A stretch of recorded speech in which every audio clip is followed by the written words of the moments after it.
예, 오늘은 손준호 선수에 대한 얘기를 해보려고 합니다. 손준호 선수가 좀 좋지 않은 상태에 있죠. 중국으로부터 승부 조작 관련 그 유죄 판결이 났고, 이게 저기 중국 내에서만 뭐 선수 생활을 못하는 게 아니라 FIFA에까지 신고가 돼서 아예 선수 생활을 종지부 찍을 수 있는 굉장히 심각한 상태에 있습니다.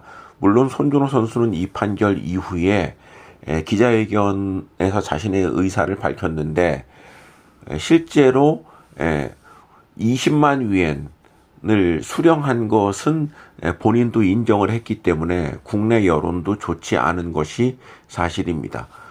그런데 제가 손준호 선수의 그 해명 기자회견을 보면서 정말로 이해되지 않는 부분은 20만 위엔을 수령한 것이 아니라 손준호 선수가 우리나라로 오는 과정에서 체포가 됐는데 그 과정이 대단히 상식적이지 않기 때문입니다.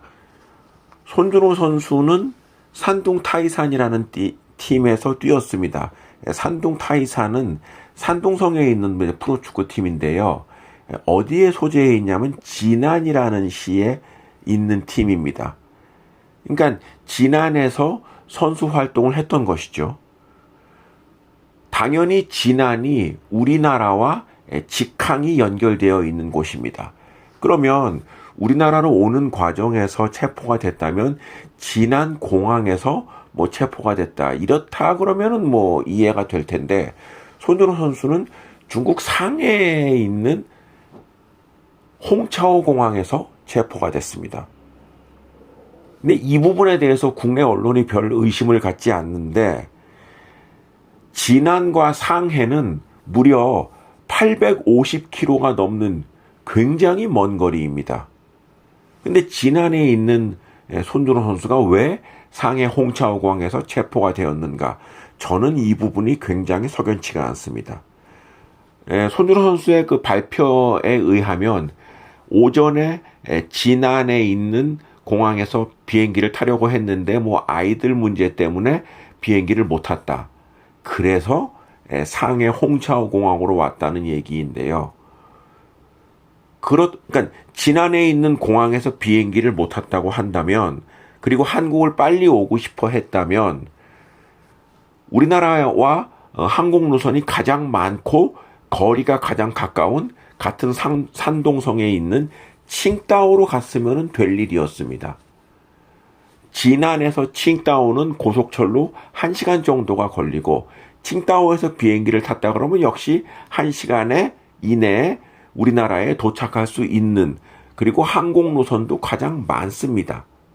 그런데 고속철로 한 5시간 정도가 걸리는 상해로 갔다는 것, 이게 좀 석연치가 않고요.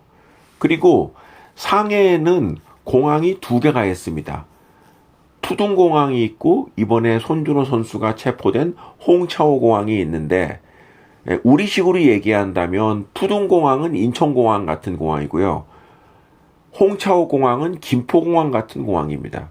그러니까 한국으로 오는 노선이 푸둥보다는 홍차오가 적습니다. 그런데 왜 홍차오 공항에서 비행기를 타려 했을까? 저는 이거는 홍차오 공항이 진안시와 고속철로 연결이 되어 있기 때문이 아닌가 생각을 합니다. 그러니까 진안에서 상해로 가장 빨리 갈 수 있는 길은 고속철이 되겠는데, 그 고속철은 홍차오 공항과 붙어 있는 홍차오역이 상해의 고속철역인 것이죠. 그래서 하루에 2편밖에 없는 한국행 비행기를 진안에 있는 사람이 탄다? 그래서 저는 이 부분에서 조금 의구심이 드는 것이, 손준호 선수가 혹시 도주를 하려 했던 것이 아닌가, 이런 의구심을 강하게 제기를 합니다. 이 모든 과정이 상식적이지 않거든요.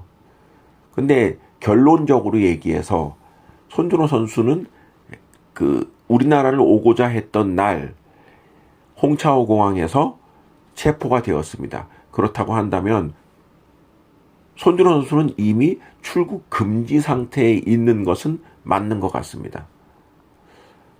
그렇다고 한다면 굳이 그 먼 길, 진안시에서 상해까지 굳이 먼 길로 우회해서 한국을 오려 했다는 것은 혹시 산둥성 이외의 지역에서는 출국 금지가 이렇게 적용되지 않지 않겠는가?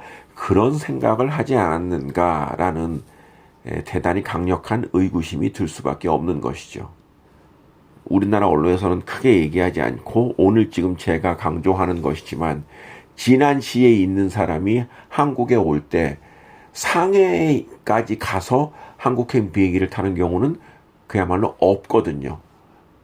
중국의 사정을 조금이라도 아는 사람이라면 손준호 선수가 한국을 오는 이 과정이 굉장히 특이했다라는 점, 그래서 의구심이 든다라는 점을 제시할 수밖에 없는 것입니다.